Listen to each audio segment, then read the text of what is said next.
lisani yafqahu qawli amma ba'd. Alhamdulillah, syukur di atas nikmat kehidupan yang masih lagi diberikan oleh Allah, nikmat iman dan Islam yang dengannya masih lagi kita ingin hadir ke rumah Allah. Dan bagi mengisi subuh yang mulia ini, insya-Allah akan kita sambung perbahasan kita berkenaan dengan penghujung sirah Nabi SAW. Seperti mana yang telah dicatatkan, hari ini kita akan habiskan perbincangan Khaybar dan pengakhirannya. Untuk makluman semua, selepas Nabi SAW berjaya mengalahkan ataupun menundukkan Yahudi yang berada di Khaybar, yang jaraknya lebih kurang 130 ataupun 140 km daripada Madinah, sampailah mereka serah diri kat Nabi SAW. Lalu Nabi naik ke atas, dia tak habis, naik kepada Fadak, kemudian naik ke Zutu, ke Wadil Qura yang sekarang ini dipanggil sebagai Al-Ula, dan ke semua Yahudi tadi telah dikalahkan oleh Nabi SAW. Cuma ada satu peristiwa yang mana ketika sampai perjalanan ke sana, Nabi telah diserang oleh orang-orang Yahudi, yang mana mereka ini telah bergabung dengan orang-orang Arab yang jahat di sebelah atas. Kemudian serangan tadi telah membunuh beberapa orang tentera Nabi SAW. Kalau ingat cerita sebelum ini, ada panah yang telah terkena salah seorang tentera Nabi SAW. Lalu sahabat-sahabat semua kata beruntunglah dia dapat syurga. Nabi yang melihat ada tentera Nabi terkena panahan yang membunuh, sepatutnya ataupun biasanya Nabi akan mengiyakan, Nabi akan membenarkan. Tetapi ketika itu Nabi sebut kalla, tidak sekali-kali. Nabi menafikan pujian sahabat yang mengatakan beruntung sahabat yang dapat syahid tadi, kerana mereka melihat macam mana panah Yahudi sampai kepada tentera tadi. Walhal tu sekalian, ini perang yang sangat mulia, sebab peperangan ini telah mengalahkan Yahudi Madinah. Nabi kata apa? Kalla walladhi nafsi biyadih, demi Allah. Nabi kalau sumpah biasanya walladhi nafsi biyadih, demi Tuhan, maksudnya demi Allah yang jiwaku berada di tangannya. Terus sekalian, kenapa Nabi menafikan? Kerana Nabi sebut sesungguhnya sehelai jubah ataupun sehelai baju labuh yang diambilnya di perang Khaybar, dalam kurungan, Nabi belum bahagi lagi harta rampasan perang. Ketika dia ambil dulu, padahal dia memang dapat sepatutnya, sebab tentera Ghanimah ialah harta rampasan perang, memang dapat, tapi dia ambil sebelum bahagi. Nabi kata baju labuh yang diambilnya di perang Khaybar, dalam kurungan sebelum dibahagikan, menjadi api membakarnya. Padahal orang ini tuan sekalian hidup beriman, mati beriman, dan beliau yang meninggal tadi telah mendapat perkara yang sangat mulia. Maksudnya ikut Nabi melawan Yahudi. Kalau ingat balik saya cerita sebelum ni, macam mana sebenarnya yang pergi Khaybar ini bukan semua orang, betul-betul terpilih. Hanya yang pernah pergi ataupun hanya yang ikut Nabi pergi umrah pertama saja yang pergi. Maksudnya yang pergi Hudaybiyah saja yang layak, sebab orang ini telah teruji dengan ujian yang sangat berat. Jadi jiwa tu kuat. Nak lawan Yahudi ni, bila berdepan mesti orang yang kuat. Namun kerana dia buat satu kesalahan, maka iaitu dia ambil satu jubah ataupun satu baju labuh yang dia ambil sebelum Nabi bahagi, menjadi api neraka untuk dia. Bukan dia ahli neraka, tidak, tapi ada balasan, sebab kesalahan tadi ialah kesalahan ambil hak orang lain. Ini yang saya sebut kuliah sebelum ini. Kemudian bila disebut tu, takut sahabat, rupanya ada lagi yang ambil barang-barang. Seorang tu dia kata apa?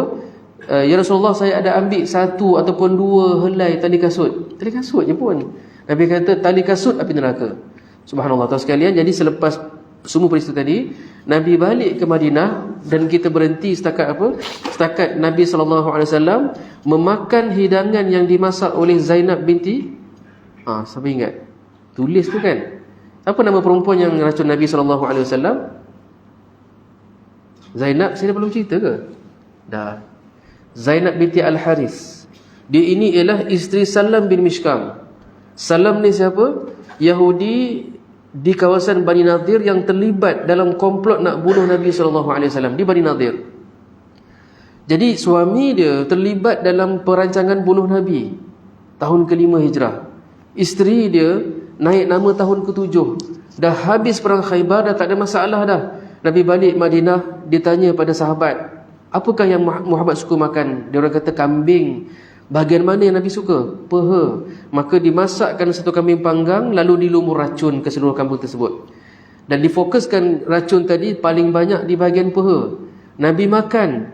Dan Nabi ajak siapa? Nabi ajak Bishr bin Al-Bara' bin Al-Ma'rur. Ni orang Bani Salamah. Kalau kita pergi Madinah, kita mesti ziarah Masjid Qiblatain. Masjid tu kampung Bani Salamah dulu. Jadi Bishr makan, Nabi makan. Cuma bila Nabi makan, masukkan suapan pertama, dia terkeluar balik. Dan Nabi dengar suara daripada tulang kambing tersebut, aku telah diracun. Namun racun tu sempat masuk dalam mulut Nabi SAW sedikit. Dan itu ialah tajuk perbahasan pagi ini. Betul tak racun tu membunuh Nabi SAW? Betul tak Yahudi yang meracun Nabi tadi, walaupun terkeluar racun kambing tadi, tetapi itu menjadi sebab Nabi kita sakit sangat. Baik, peristiwa tadi tahun 7 Hijrah. Sekarang kita lompat pada tahun yang ke-11, tahun kewafatan Nabi SAW. Dan kita reverse sikit. Dalam Islam, Zulhijjah ialah bulan yang ke-12. Ramadan ialah bulan yang ke-9. Betul? 9 Ramadan, 10 Syawal, Zulqa'dah 11, Zulhijjah 12. Tuan-tuan sekalian, setelah Nabi dah siap semua tugas, maka Nabi pun mengerjakan haji yang pertama dan haji yang terakhir. Haji wada'. Nabi kita haji sekali je. Umrah 4 kali. Tapi haji sekali sahaja. Lalu pada hari Sabtu, 4 hari sebelum habis Zulqa'dah, Nabi berangkat daripada Madinah. Nabi berangkat bulan Zulqa'dah. Kiranya rayakan 10 hari bulan Zulhijjah. Nabi berangkat 26 hari bulan Zulqa'dah. So 2 minggu sebelum hari haji. Nabi pun siap-siap untuk berangkat. Nabi pun sikat rambut. Nabi pun lumurkan minyak pada rambut Nabi yang mulia. Pakai sarung, kemudian Nabi pakai baju yang tutup badan Nabi SAW. Kemudian Nabi pun meletakkan tanda pada haiwan korban. Lepas zuhur, Nabi berangkat daripada kawasan Nabi, Masjid Nabawi, dan sampai di Zulhulaifah sebelum asar. Di situlah Nabi solat 2 rakaat dan Nabi bermalam sampai esok harinya. Jadi tuan sekalian, bila esok tu Nabi kata apa? Semalam ada utusan daripada Tuhanku yang datang kepadaku, lalu berkata, solatlah di lembah yang diberkati ini dan katakanlah umrah bersama haji. Jadi sebelum zuhur, Nabi mandi sunat ihram. Maksudnya bila sampai Zulhulaifah, Nabi tak ihram dulu. Nabi tidur dulu satu malam.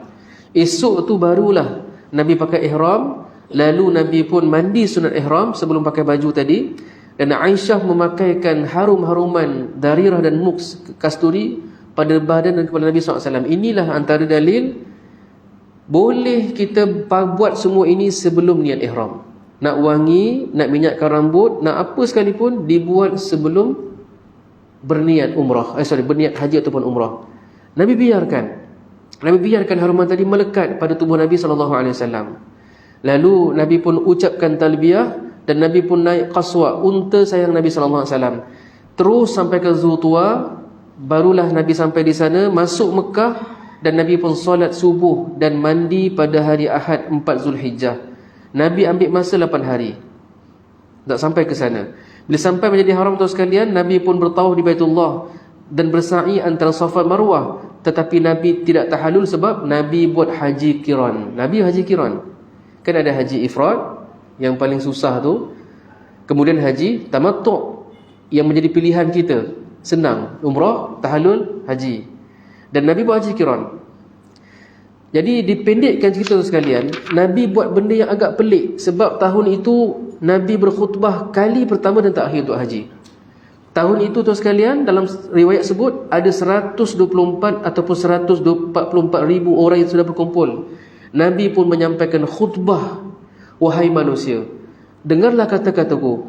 Sesungguhnya aku tidak tahu, mungkin aku tidak lagi dapat bertemu kalian selepas tahun ini di tempat ini buat selama-lamanya. Nabi beritahu isyarat.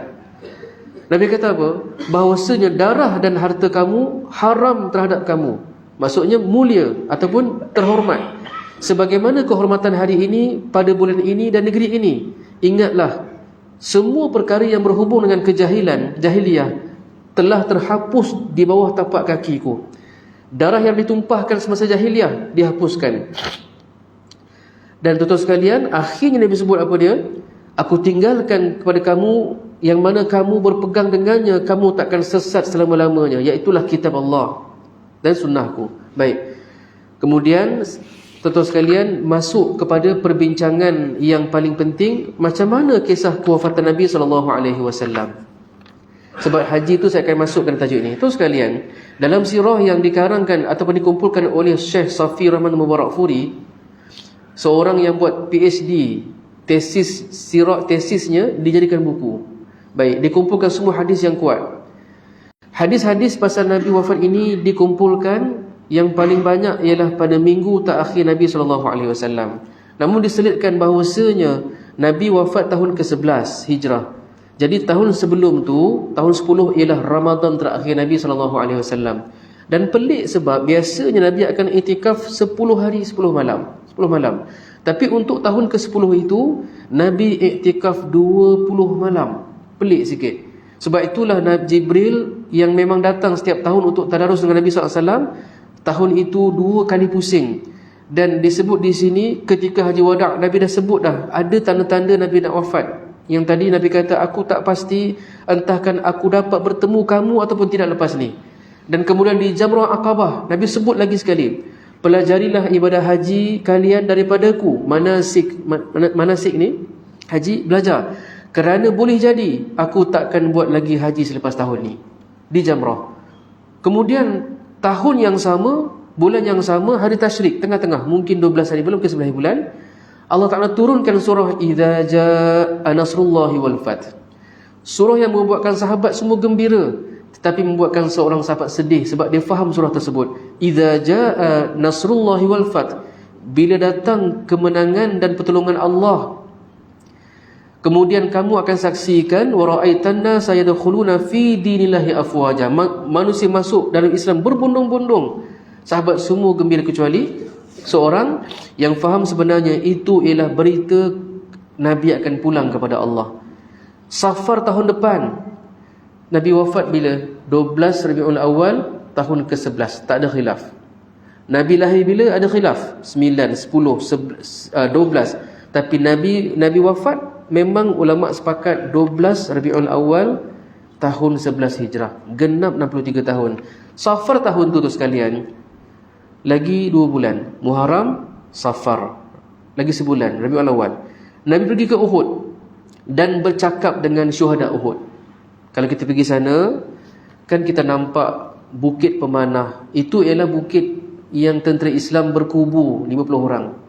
Masjid Sayyidul Syuhada ialah masjid itu ialah tapak perang Uhud sebenarnya. Dan kubur sebelah itu ialah kubur baharu yang dipindahkan daripada bawah. Kubur yang asal bawah sikit, lembah. Tapi sebabkan banjir, terkeluar kaki jenazah, mereka pindah ke atas. Nabi pergi sana dan Nabi berucap, sesungguhnya aku akan mendahului kalian dan aku menjadi saksi kepada kalian. Demi Allah, aku sekarang benar-benar sedang melihat telagaku, Haud. Nabi sebut kepada orang yang ada di Uhud, Nabi telah melihat Haud. Maksudnya dah tak lama dah. Dan aku diberikan kunci seluruh kekayaan dan kunci-kunci bumi. Demi Allah, aku tak bimbang.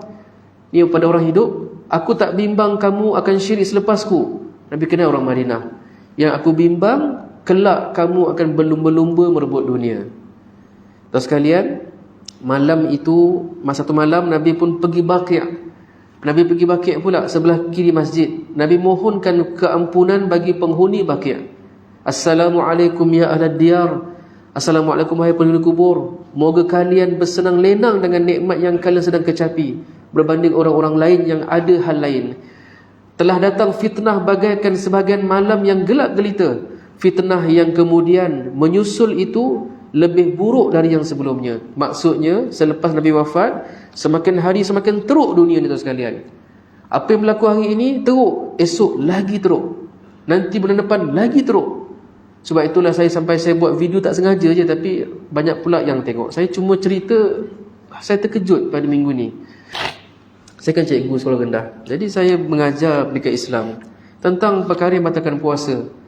Dan saya ajar murid saya ceritakan, saya tulis kat papan putih 8 perkara pembatalan puasa. Nombor 3 tu, masukkan sesuatu, nombor 3 atau 4, masukkan sesuatu dalam rongga terbuka, sama ada makan ataupun minum. Jadi sampailah habis. Kemudian budak-budak dah gelak-gelak dengan saya. Belakang tu budak perempuan gelak lebih sikit. Dia kata, "Ustaz, dia ni nak tanya tapi malu." "Tanya apa?" Dia pukul kawan dia. Soalan tu pelik. Saya pun pergi kepada budak perempuan tadi. Kata, "Tanya apa?" Budak tu baik sebenarnya. Dia kata, "Ustaz, kan masukkan sesuatu ke makan kan tak boleh. Kalau masukkan lelaki punya tu dalam mulut, batal tak puasa?" Terkejut saya. Macam mana budak perempuan 10 tahun boleh tanya soalan sekotor itu? Jadi benda ni tak pernah berlaku dulu. Jadi dulu teruk, nanti lagi teruk. Sekarang teruk, tuan-tuan sekalian, lagi 5 tahun lagi teruk, tuan-tuan sekalian. Jadi Nabi sebut kepada orang-orang ni Baqi'. Kemudian Nabi kata apa kepada orang Baqi'? "Sesungguhnya kami pasti menyusul." Dan minggu terakhir Nabi SAW, tuan sekalian, Nabi sakit sangat berat. Dan Nabi mengulang-ulang soalan Nabi SAW, "Di manakah giliranku esok?" Isteri Nabi sampai faham mungkin Nabi tanya tu ada maksud. Maka mereka sepakat untuk serahkan, "Ya Rasulullah, pilihlah siapa-siapa." Dan tuan sekalian, minggu akhir itu kebetulan takdirnya ialah giliran Aisyah, dan mereka biarkan Nabi di rumah Aisyah. Nabi dipapah ke bilik Aisyah, ke rumah Aisyah oleh Al-Fadl bin Abbas dan Ali bin Abi Talib. Dan dalam keadaan berbalut kepala Nabi SAW. Nabi sakit sangat tuan sekalian. Seminggu tu Nabi sakit sangat.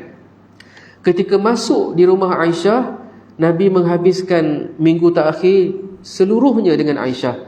Aisyah pun ruqyah Nabi. Aisyah bacakan Mu'awwizatain. Ini hadis Sahih Bukhari. Kalau sakit, baca Mu'awwizatain. Apa dia tu? Qul a'udzu birabbil falaq, qul a'udzu birabbin nas. Tiupkan pada tangan dan sapukan. Ni yang Nabi sendiri ajar pada Aisyah. Aisyah buat pada Nabi. Dan Aisyah bacakan. Nabi sakit. Tetapi Aisyah menggunakan tangan Nabi untuk sapu pada Nabi. Sebab apa? Sebab pada tangan Nabi ada keberkatan. Tuan-tuan sekalian, 5 hari sebelum wafat, hari Rabu, 5 hari ini tuan sekalian, Nabi sangat panas sampaikan Nabi pitam. Bila Nabi sedar, Nabi sebut, "Siramlah ataupun tolonglah basahkan badan saya dengan 7 timba ataupun 7 air dari perigi-perigi yang berbeza. Aku nak jumpa orang." Nabi tak boleh seorang-seorang tuan sekalian. Nabi tak mampu nak berhidup seorang-seorang. Nabi nak jumpa umat Nabi SAW. Nabi nak pesan. Jadi sahabat isteri Nabi pun tundukkan Nabi, kemudian menuangkan air dan Nabi segar. Lepas segar, Nabi kata, cukuplah. Nabi masuk masjid dalam keadaan Nabi masih berbalut kepada Nabi SAW. Nabi pun duduk di atas mimbar, lalu berkhutbah. Bukan Jumaat, khutbah ni maksudnya perkesanan tegas. La'anallahu al-yahuda wan nasara. Allah telah melaknat Yahudi dan Nasara, ittakhadhu qubur anbiya'ihim masjida. Kerana mereka telah jadikan kubur Nabi mereka sebagai masjid, sebagai tempat sembah. Dan Nabi tambah, Allahumma la taj'al qabri wathanan yu'bad. Janganlah kau jadikan kuburku sebagai tempat sembah. Nabi dah sebut pasal kubur. Nabi dah sebut. Tuan-tuan sekalian, Nabi pun di atas mimbar tadi, Nabi pun menawarkan dirinya untuk dikisos. Siapa yang pernah aku rotan belakang tubuhnya, inilah belakang tubuhku, balaslah. Nabi offer pada sahabat. Nabi tak pernah buat, tapi Nabi tunjuk. Siapa yang pernah aku jatuhkan maruahnya, inilah maruahku, balaslah. Tuan-tuan sekalian, Nabi turun mimbar sebab zuhur. Lepas zuhur naik balik, ulang berkali-kali. Lalu ada seorang lelaki berkata, sesungguhnya ya Rasulullah, ada hak aku 3 dirham. Tak tahu apa kisahnya. Kata Nabi kepada Fadal, bagi 3 dirham tadi. Kemudian Nabi pesan pada orang Ansar. Ni hari Rabu Aku pesan pada kalian tentang orang Ansar. Sesungguhnya mereka ini merupakan tempat amanahku zahir dan batin. Tuan-tuan, Nabi sayang orang Madinah. Nabi Muhajir. Nabi sayang orang Ansar. Nabi kata mereka telah tunaikan kewajipan mereka dan masih dapat lagi hak untuk mereka. Terimalah kebaikan mereka dan maafkanlah mereka. Lalu tuan sekalian, Nabi sebut pula yang kedua, sesungguhnya manusia akan semakin ramai, sementara orang Ansar makin sedikit bagikan garam dalam makanan. Subhanallah. Kemudian bila mana Nabi sebut tentang seorang sahabat yang sangat Nabi sayang, Nabi kata apa? ada seorang hamba yang Allah berikan pilihan kepada dia, sama ada nak dapatkan kesenangan dunia atau dia boleh pilih apa yang ada di sisi Allah, lantas orang itu pilih apa yang ada di sisi Allah. Kata Abu Sa'id Al-Khudri, orang yang mula-mula sambut ayat tadi ialah Abu Bakar. Ya Rasulullah, saya tebus, ini ayat orang Arab, saya sanggup korbankan ibu dan ayah saya, ambillah demi kata-kata itu. Tuan-tuan sekalian, sampai orang kata, tengoklah orang tua ini, Abu Bakar. Nabi cakap tentang seorang hamba yang memilih syurga Allah berbanding dunia, dia terus cakap macam tu. Sekali memang dia ialah Abu Bakar. Nabi maksud Abu Bakar. Kenapa beliau spesial tu sekalian? Abu Bakar ini imannya langsung tak boleh disamakan dengan iman seluruh orang kat dunia ini. Sebab apa? Kita tengok balik apa yang berlaku pada Isra' dan Mi'raj. Tuan-tuan bayangkan, orang di Mekah, mereka dah tuduh Nabi gila sebab di Mekah yang hafal Quran, semua ayat makiyah. Di Mekah hanya turun ayat makiyah, tak ada ayat hukum. Maksudnya pasal syurga, neraka, benda yang tak nampak. Nabi sebut syurga sekian-sekian, ada ni, neraka sekian-sekian, ada seksaan. Orang kata gila dia ni. Sebab apa? Sebab Nabi cerita pasal ghaib. Itu je. Kerana ayat makiyah itu semuanya benda ghaib, maka orang tuduh Nabi gila. Tiba-tiba tahun ke-10 kenabian, sebelum hijrah, sebelum Nabi jumpa dengan orang-orang Madinah ni, Nabi telah dipujuk oleh Allah, dihibur, ditenangkan Allah dengan Isra' dan Mi'raj. Nabi duduk di rumah, datang Jibril bawa burak, naik burak pergi Palestin, solat di sana, pergi langit, turun balik. Subuh esok tu tuan sekalian, Nabi duduk depan Kaabah. Ternyata selepas Isra' Mi'raj, Nabi termenung dan sedikit tersenyum. Orang pertama yang tahu Isra' siapa dia? Abu Jahal, bukan Abu Bakar. Dan orang terakhir yang tahu ialah Abu Bakar. Dia orang terakhir sebenarnya. Bila mana datang, asal Muhammad ni? Muhammad kenapa? Tak adalah, semalam saya kat rumah. Nabi kita kan jenis lurus terus ke depan. Saya duduk rumah, datang Jibril, kemudian beliau bawa burak, saya naik, saya pergi Palestin. Itu dah pelik dah. Saya pergi ke Baitul Maqdis. Kemudian saya solat di sana, Nabi tak sebut Mi'raj. Patah balik sini. Tuan-tuan sekalian, senyum Abu Jahal kerana inilah peluang yang ditunggu-tunggu. Sebab selama ini yang Nabi sebut dalam ayat makiyah, Nabi tak ada dalam tu. Nabi sebut syurga, Nabi tak ada dalam syurga, dalam ayat Quran tersebut. Nabi sebut neraka, tak ada Nabi dalam tu. Tetapi untuk Isra', Nabi yang pergi sana. Jadi, okey ni. Tuan-tuan sekalian, Allah takdirkan Abu Jahal menjadi perawi tidak rasmi hadis Isra'. Bukan perawi lah. Dia punya seronok nak malukan Nabi, dia pergi cerita benda ni pada orang Mekah. Kau tahu tak, tadi Muhammad cerita dengan aku as is. Macam mana Nabi sebut, dia sebut balik dengan tujuan nak malukan Nabi SAW. Dan akhirnya tuan sekalian, dia pergi panggil orang-orang Mekah berkumpul di mana? Di Jabal Abi Qubais, yang sekarang ini terletak di hadapan Bukit Safa, yang telah jadi bangunan istana. Jadi dia panggil Nabi Muhammad, apa kata engkau naik di atas bukit ni, engkau cerita pada orang Mekah. Sebab benda ni memang best, menarik. Sebenarnya dia nak malukan Nabi. Dia nak buktikan pada orang Mekah, Nabi ini betul-betul kurang waras pada pandangan dia. Nabi kita tuan sekalian, tak ada masalah. Sebab Nabi kita yakin dengan Allah. Nabi naik, Nabi cerita. Dan akhirnya kata orang di bawah sana, macam inilah. Disebabkan ada yang percaya, ada yang tidak, jom kita tanya pada orang yang paling rapat dengan beliau, Abu Bakar.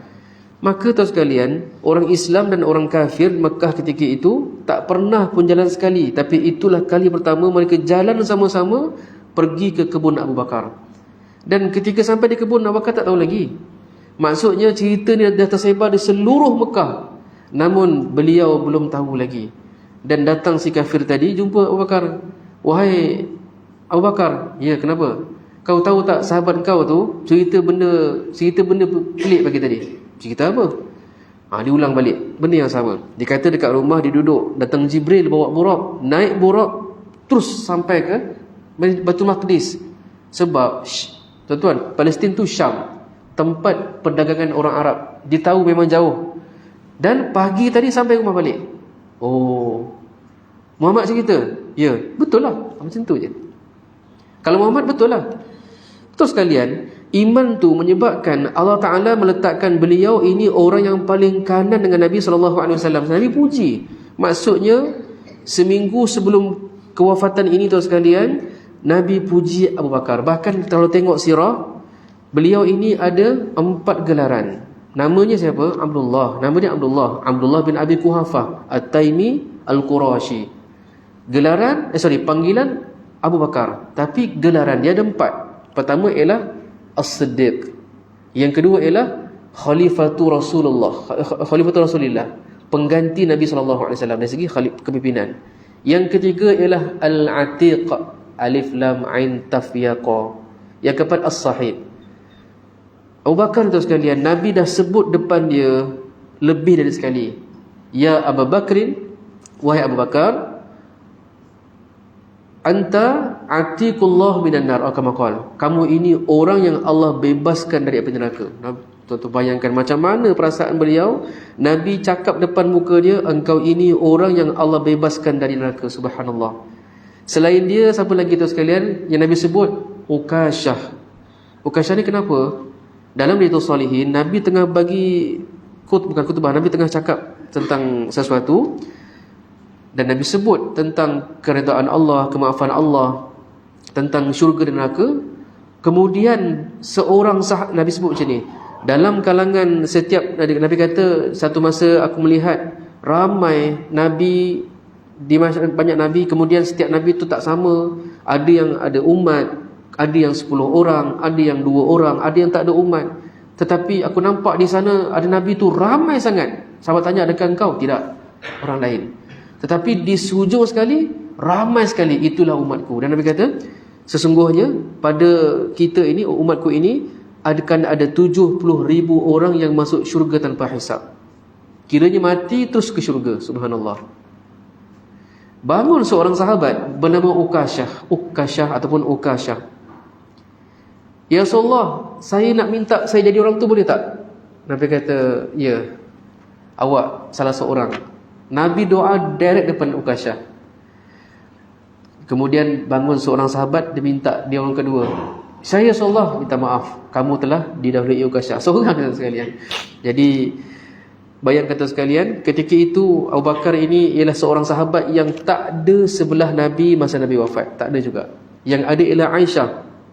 Lalu bila mana dah sampai hari yang akhir-akhir ini, kemudian Nabi SAW pada 4 hari terakhir, hari Khamis, Nabi sangat tenat dan Nabi minta datang sahabat untuk Nabi tuliskan wasiat. Cuma di sini ulama tak sepakat tentang wasiat Nabi SAW. Yang saya nak fokuskan ialah pada hari Khamis ini, itulah hari terakhir Nabi dapat menjadi imam di Masjid Nabawi. Maksudnya Nabi tak semayang di Masjid Nabawi bermula hari Khamis malam. Nabi wafat Isnin depan. Jadi Khamis tu Nabi pergi masjid dan solat terakhir Nabi imamkan ialah solat maghrib. Dan Nabi bacakan surah Al-Mursalat, wal mursalati urfa. Kemudian tu sekalian Isyak Nabi dah tak lagak dah. Aisyah kata, Nabi tanya Aisyah, orang dah solat ke Aisyah? Aisyah kata belum, Rasulullah. Semua orang tunggu Rasulullah. Kata Nabi, Aisyah, siapkan air dalam besin. Nabi nak mandi, nak segar. Tapi sampai air, Nabi pingsan. Bila bangun, Nabi tanya balik, Aisyah, orang dah solat ke? Sebab rumah Nabi kan di sebalik langsir yang ni, sama je. Kata Aisyah, tak, semua orang tunggu Rasulullah. Dan sekalian, kata Nabi, ambil air. Nabi ulang-ulang banyak kali, sampai 2 ataupun 3 kali. Lalu ketika Nabi pingsan yang terakhir tu sekalian, akhir kata Nabi, Abu Bakar, kamu imamkan solat. Jadi beliau ini telah menjadi imam 17 waktu solat daripada Isyak hari Khamis sampailah Nabi wafat subuh hari Isnin. Jadi Aisyah pujuk Nabi, ya Rasulullah, tukarlah imam lain pula. Sebab ni kan lama, tukarlah pula. Maksud Aisyah tak nak orang rasa imam tu sama saja. Tetapi Nabi sound Aisyah dengan baik. Kamu ni sama macam perempuan yang beri Yusuf. Nabi tegur Aisyah. Minta Abu Bakar. Jadi Aisyah faham. Dan Abu Bakar tu jadi imam. Dan pada hari Sabtu ataupun Ahad, Nabi lega sikit. Dan Nabi minta sahabat untuk papah Nabi SAW untuk masuk masjid. Sebelah ni tu sekalian. Ketika itu Abu Bakar tengah jadi imam siang. Dan dia dengar bunyi tirai dibuka. Maka beliau nak undur ke belakang untuk bagi Nabi ke depan. Tetapi Nabi isyaratkan supaya beliau tak undur. Nabi kata teruskan. Tuan-tuan sekalian, Nabi kata dekat sahabat, letakkan saya sebelah Abu Bakar. Lalu Abu Bakar pun reverse. Lepas mayang, Nabi tanya dia, wahai Abu Bakar, apa yang menghalang kamu untuk taat kepada Rasulullah? Maksudnya kenapa tak jadi imam? Kata Abu Bakar, tuan sekalian, mana mungkin anak Abi Quhafah menjadi orang yang solat di hadapan Rasulullah. Tuan-tuan tengok, dia rendahkan dirinya serendah-rendahnya. Kalau kita ni, kalau saya lah orang yang tak ada apa-apa ni, kalau saya jumpa dengan seorang syekh suruh saya jadi imam, saya tak sepatutnya rasa bangga. Saya patutnya rasa malu. Terus sekalian Abu Bakar malu, dia undur. Dan Nabi menjadi imam solat tersebut. Dan sehari sebelum itu, sebelum Nabi wafat, terus hari Ahad, Nabi telah bebaskan semua hamba Nabi dan sedekah 7 dinar yang ada dalam akaun Nabi SAW, dalam pesanan Nabi. Tuan-tuan, Nabi wafat dalam keadaan Nabi cuma ada 7 dinar sahaja. 1 dinar sekarang 1,200, 1,300, maksudnya 7,000. Dan hari terakhir itu, kata Anas, ketika orang Islam sedang solat subuh, tiba-tiba diorang terkejut sebab Nabi jengah langsir itu. Nabi tak larat, Nabi jengah. Dan semua jemaah pandang kiri ke sana, ke langsir tadi. Abu Bakar reverse siap-siap sebab menyangka Nabi nak masuk solat macam hari sebelum tu. Dan kata Anas, semua orang gembira sampai nak berhenti solat sebab Nabi dah lama tak pergi masjid. So diorang semua berhenti sebab gembira sangat Nabi pergi masjid. Diorang gembira tu sekalian. Kita ni, saya lah, saya pun tak tahu macam mana saya rindu Nabi tu cukup ke tidak. Tapi orang-orang di sana, ketika itu mereka rasa gembira sampai nak berhenti solat. Nabi angkat tangan, tak tahu macam mungkin contohlah kalau kita, mana jangan teruskan solat. Nabi tak boleh, Nabi masuk balik. Nabi tak masuk. Beruntungnya orang yang dekat situ, dekat masjid ketika itu, kerana itu ialah kali terakhir Nabi menjengah dalam Masjid Nabawi. Pada hari Isnin tu, subuh tu, ialah kali terakhir semua orang kat situ dapat melihat muka Nabi. Last, Nabi tak ada dalam lepas tu. Jadi subuh tu Nabi masuk balik. Jadi Nabi pun baring, sudah sakit kan. Maka duha ni pukul 7.30. Kat Arab Saudi kan subuh lebih kurang pukul 6.30. Jadi mungkin pukul 7.30, pukul 7, pukul 8 Nabi panggil Fatimah. Nabi bisikkan sesuatu pada telinga Fatimah. Nabi tak boleh cakap, Nabi boleh bisik saja. Nabi sakit sangat. Nabi cakap sekali, menangis Fatimah. Panggil balik Fatimah, cakap lagi. Tiba-tiba dia senyum sampai ketawa sikit. Aisyah kata apa? Dalam rumah tu ada Aisyah, ada Fatimah, ada Nabi, ada Fadl bin Abbas. Ali pun ada dekat Nabi ketika itu. Kata Aisyah, yang Nabi bisikkan pada Fatimah ialah, aku akan wafat. Maksudnya Nabi tahu dah, masa tu dah sampai. Nabi dah tahu dah Nabi akan tidak lagi jumpa dengan mereka pada hari selepas hari ini. Maka Fatimah menangis sebab ayah dia, jadi dia nangis. Panggil balik Fatimah, kamulah orang pertama yang akan menyusulku. Maksudnya dalam ahli keluarga Nabi SAW, Ahlul Bait, yang first akan wafat selepas Nabi ialah Fatimah tu sekalian. Maka dia gembira sangat dan Nabi hiburkan. Nabi kata apa? Fatimah, kamu ini ialah ketua seluruh perempuan beriman dekat alam ni. Kamu yang paling bagus sekali. Jadi bila begitu tuan sekalian, kata Fatimah, kesiannya ayah sakit sangat. Alangkah deritanya ayah.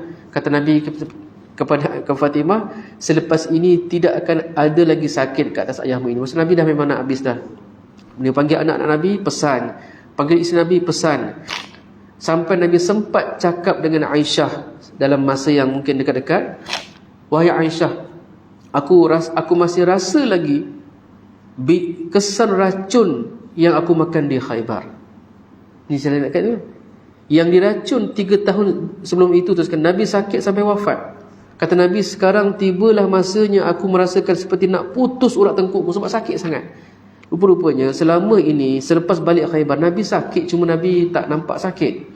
Racun tadi merosakkan badan Nabi sedikit demi sedikit. Dan kita tak kaitkan dengan kematian, tidak. Tetapi sakit itu sampailah Nabi kita wafat. Dan ada ulama' yang cuba memberikan pandangan yang pada mereka kuat, memang sakit itu disebabkan racun tadi. Dan setelah itu Ni ialah benda yang second last Nabi cakap. Nabi pesan kepada orang ramai, jagalah solat dan jagalah hamba-hamba yang kamu miliki. Jagalah solat. Nabi ulang-ulang sekali, banyak kali jaga solat. Rupa-rupanya benda tu lah yang paling susah kita nak buat. Dan akhirnya ketika mana dalam saat-saat akhir, Aisyah sebut apa? Antara kepada kita lepas wafat, antara nikmat yang Aisyah takkan lupakan ialah dia kata apa? Rasulullah SAW wafat dalam rumahku, semasa giliranku dan dalam rangkulanku. Beliau ini perempuan yang paling bertuah sekali. Khadijah bertuah sebab menjadi wanita pertama yang dengar wahyu Allah. Tu paling bertuah. Dan Khadijah ialah isteri Nabi sepanjang tempoh di Mekah sampai Nabi sebelum hijrah. Dia perempuan yang paling bertuah pertama. Yang kedua Aisyah tuan sekalian, kalau tengok banyak hadis pasal beliau, dan beliau ini sangat manja dengan Nabi SAW sebab dia paling muda. Dan kata Aisyah, aku bertuah sebab Nabi wafat di rumahku, dalam giliranku, dalam rangkulanku, antara dada dengan leherku, Allah mengumpulkan air liurku dan air liur baginda. Maksudnya tuan sekalian, ketika Nabi nak wafat tu, masuk Abdul Rahman, anak Abu Bakar. Abu Bakar tak ada, yang ada anak dia Abdul Rahman. Datang kat Nabi, bawa dalam poket dia ada satu kayu sugi yang belum digunakan, kayu sugi. Kata Aisyah yang sedang meriba Nabi, Nabi masa Nabi nazak tu memang dalam rangkulan Aisyah. Jadi Nabi punya mata tu melihat kepada kayu sugi yang ada di baju, bukan poket macam ni lah, tak tahu macam mana, pada baju Abdul Rahman. Nabi tengok je. Aisyah faham, ya Rasulullah, nak ke saya ambil kayu tu? Nabi kata, Nabi tunjuk nak. Tapi kan belum guna lagi. Nabi kata Aisyah, ya Rasulullah, maukah aku lembutkan untukmu? Nabi bagi isyarat nak. Maka Aisyah lah orang yang menghancurkan kayu sugi tadi sampai jadi berus, lalu menyugi Nabi. Dia yang gosokkan gigi Nabi SAW yang terakhir. Tuan-tuan sekalian, maka di hujung-hujung tadi Nabi panggil Aisyah dan menyebut di telinga Aisyah, apa dia? Ma'alladzina an'amallahu alaihim minan nabiyyin was-siddiqin wasyuhada'i was-salihin Allahumma ighfirli warhamni wa alhiqni birrafiqil a'la Allahumma ar-rafiqal a'la Allahumma ar-rafiqal a'la Allahumma ar-rafiqal a'la. Terus Nabi wafat. Tentu apa maksud dia? Sebab orang wafat, orang meninggal ni, ketika kita akan hadapi saat ni, kita pasti hadapi, pasti. Hari tak tahu bila, tapi benda ni pasti berlaku. Ketika hari kita meninggal, saya dah sebut dalam surah yang mulia ini, dalam Sunan Abi Daud, hadis Al-Bara' bin Azib, orang beriman akan diperlihatkan proses kematian yang indah. Sebab sebelum datang malakul maut, datang dulu malaikat lain bawakan kain-kain kafan syurga dan wangian syurga. Kita nampak tu sekalian. Saya tak tahulah apa benda yang lagi best pada tu. Kita nazak, sakit ni, sakit. Tapi kesakitan tadi telah dialihkan rasanya dengan melihat turunnya malaikat yang bawa kain kafan syurga dan wangian syurga. Wajah malakul maut, barulah datang daripada arah kepala kita. Sebab tu orang nazak memang matanya agak ke atas, sebab memang kita akan nampak malaikat. Tuan-tuan sekalian jangan risau, tak pernah nampak malaikat, kita pasti nampak pada hari kematian kita dekat atas. Dan dia akan bercakap dengan kita, kembalilah kepada Allah, irji'i ataupun ukhruji ila maghfiratin, balilah kepada Allah SWT dengan Allah redha. Jadi tuan sekalian, Nabi sebut barangkali, sebab Nabi kan Nabi sebut bersama-sama dengan orang-orang yang telah kuberi nikmat kepada mereka dari kalangan Nabi, Siddiqi, Syuhada dan Salihin. Nabi telah melihat benda yang sangat indah. Dan Nabi sebut, Allahumma ghfirli warhamni, ya Allah ampunkan aku, rahmatilah aku, ya Allah, wa alhiqni, dan temukanlah aku dengan teman yang tertinggi. Allah, Rafiqul A'la tu ialah Allah, teman rapat yang tertinggi, yang maha tinggi. Orang yang paling rapat dengan Allah memang Nabi, dan yang paling kanan ialah Nabi SAW. Nabi ulang, Allahumma Rafiqul A'la, ya Allah teman rapat yang tertinggi.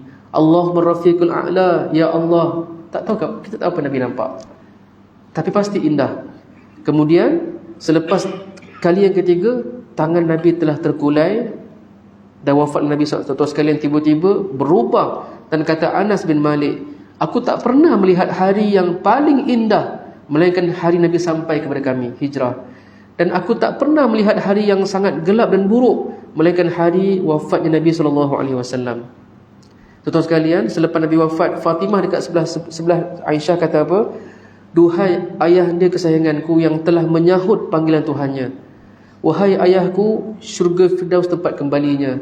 Duhai ayahku, kepada Jibril kami sampaikan berita wafatnya. Bila dengar Nabi wafat, tuan sekalian, Omar terus hilang pertimbangan. Dia jadi macam tak berapa nak pelik. Dia pelik sangat. Dia kata apa? Ada munafik yang bangun cakap Nabi dah wafat. Dia tak boleh terima. Omar tak boleh terima Nabi wafat. Dia bangun, dia kata apa? Aku dengar ada beberapa munafik yang cakap Muhammad dah wafat. Dia nafikan sesungguhnya Nabi tak wafat. Baginda bertemu dengan Tuhan sebagaimana Musa jumpa yang hilang 40 hari. Bagi Omar, Nabi akan balik semula ke sini.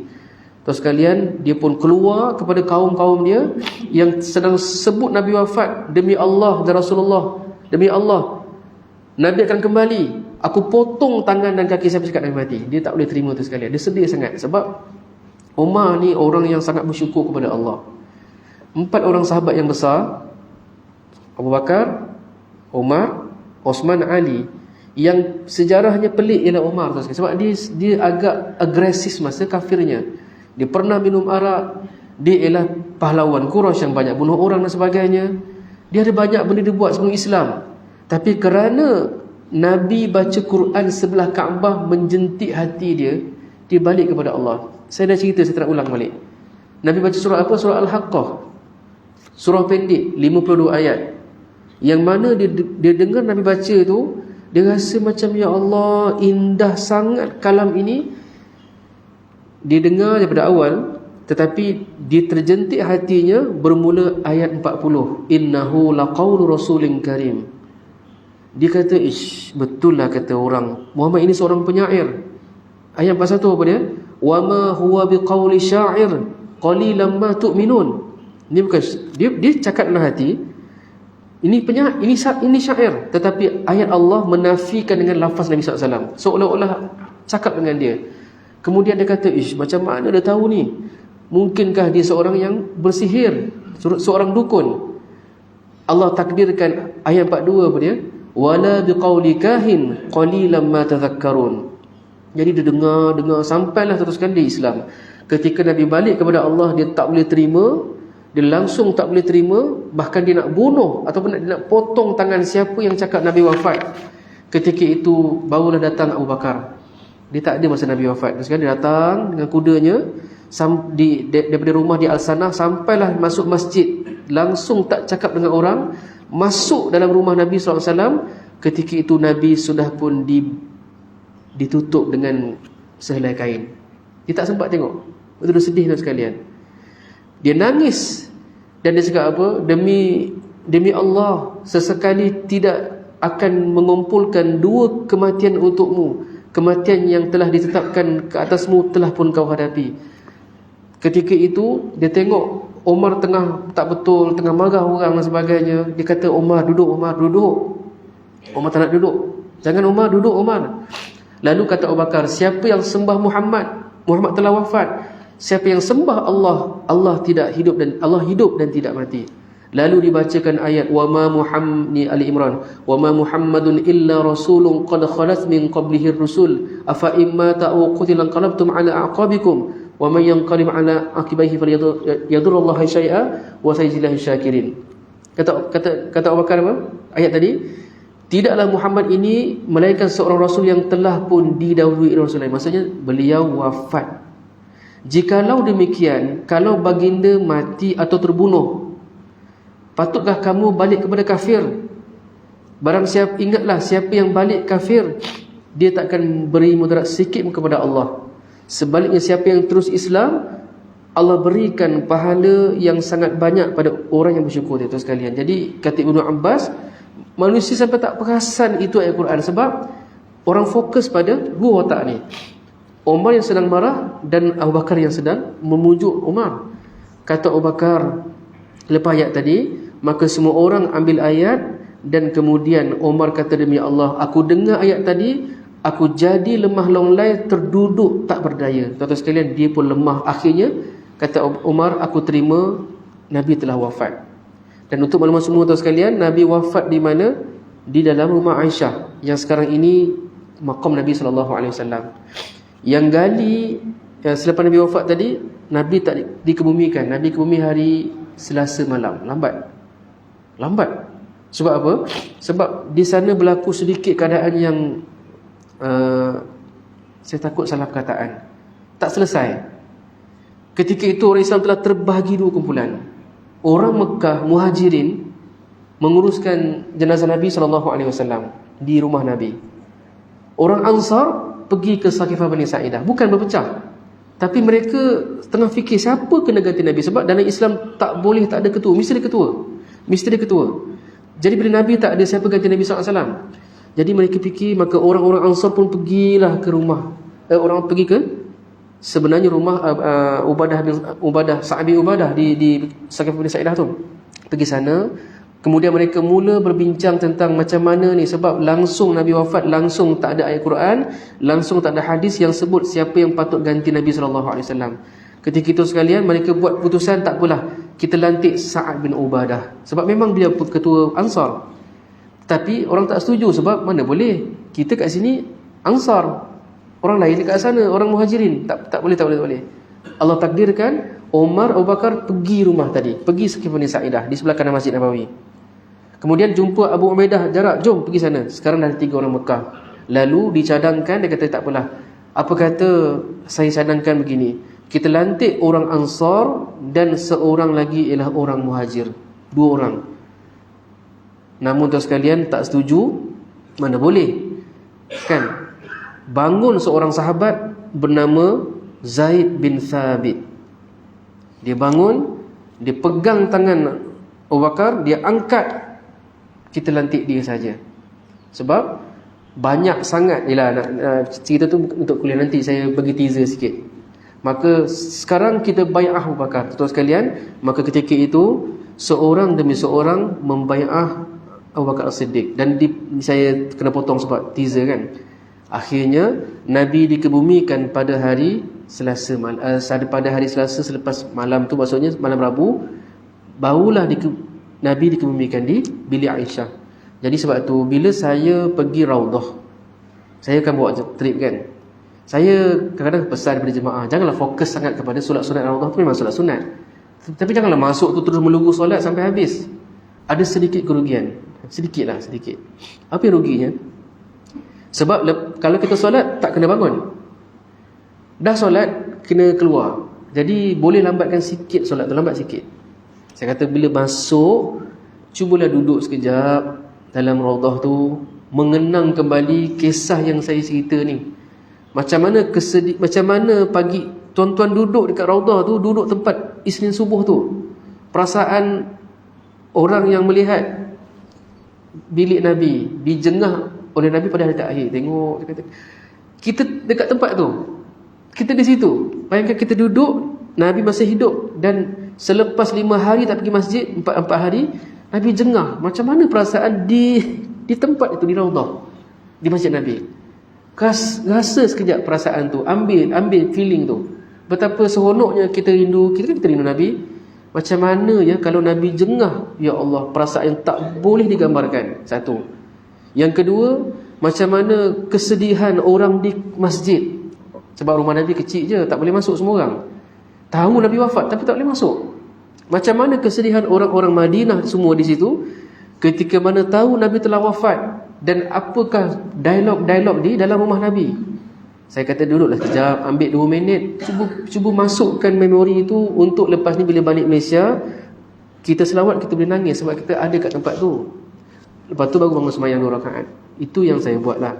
Untuk mengenang Nabi, itu yang saya buat. Bukan ibadah pun. Maksudnya, bagi saya itulah saat yang tak boleh dilepaskan. Sebab sekarang ni Raudah telah kembali kepada boleh masuk sekali je dalam tempoh 365 hari. Yang buat haji unlimited masuk. Tapi selain haji, nak masuk Raudah hanya setahun sekali saja. nama tuan-tuan pernah masuk dalam rekod Arab Saudi, visa umrah, visa ziarah lah, visa umrah boleh, visa ziarah yang pakai nusuk tu, walaupun tuan-tuan tukar pasport, tapi nama tuan-tuan ada lagi. Jadi bila kita nak booking Raudah, tak boleh kata kau kena tunggu lagi 365 hari sekali. Jadi kalau pergilah. Tapi kalau masuk Raudah lepas ni ada rezeki, janganlah terus solat. Sebab tuan-tuan ambillah masa sikit, kenang kisah ini, kenang betapa bertuahnya Allah letak kita di situ. Kita boleh rasa perasaan mereka, orang-orang Madinah, dan kemudian solat. Barulah solat dan kita keluar. Baik. Cukup sekali tuan sekalian, saya minta maaf saya tak berapa sihat hari ini. Insya-Allah kita dah habis dah pun buku ni, habis semua buku dah. Insya-Allah. Saya cadangkan kita masuk ke buku yang baru, Ensiklopedia 4 Khalifah. Buku tu tak mahal, RM129. Mahal juga, tapi belilah. Emas boleh beli. Kereta boleh tukar sport rim kan? Kita beli buku RM129 sahaja. Okey, boleh beli Shopee, dihantar depan, tak payah pergi kedai, dihantar depan rumah. Kalau tak puas hati, dia boleh hantar pada hari yang sama tu sekalian. Jadi okey, khalifah ada 4. Saya rasa kuliah tu 12 kali je. Saya akan buat satu khalifah 3 kali. Dan untuk maklumat semua, khalifah tadi berlaku pada tahun ke-11 sampailah tahun ke-40 Hijrah. So 29 tahun saja tempoh dia. Tetapi kisahnya masya-Allah sangat-sangat dahsyat dan banyak menyentuh hati saya. Yang mana bila saya dah tahu kisah-kisah ni, saya pergi sana, saya takkan sia-siakan momen-momen saya. Sebab tu saya bukan tak shopping juga, tapi saya banyak menghabiskan masa untuk konon-konon lah kan, untuk mengeluarkan air mata lah. Sebab saya dah ada kat tempat tu, saya tahu cerita dia. So, pergi situ senang saya nak keluarkan air mata jantan. Laki kan susah nak nangis, laki susah nangis. Yang keluar tu mahal. Jadi bila pergi sana dia senang keluar, sebab saya tahu setiap inci tu ada kisah-kisah yang menarik, kisah-kisah yang menyentuh hati saya. Mudah-mudahan Allah Ta'ala bangkitkan kita dengan orang-orang beriman. Dan 70,000 orang yang masuk syurga tanpa hisab ni, dia akan bawa lagi 1,000 orang. Jadi jumlahnya banyak jugalah, dalam 7 juta kot. Tapi satu dah kena ambil, Abu Bakar, Uqasyah orang kedua, kemudian 12 sahabat yang jamin syurga. Lepas tu syuhada perang-perang lain ada 300 orang. So tempat tu makin kecil. Dan untuk peringatan saya juga, kalau kita pernah buat sekali salah dengan orang lain, yang ada kaitan dengan orang lain, dan tak selesai, confirm tak dapat syurga tanpa hisab. Memang tak boleh, sebab ada hisab. Baik, wallahu alam. Assalamualaikum warahmatullahi wabarakatuh.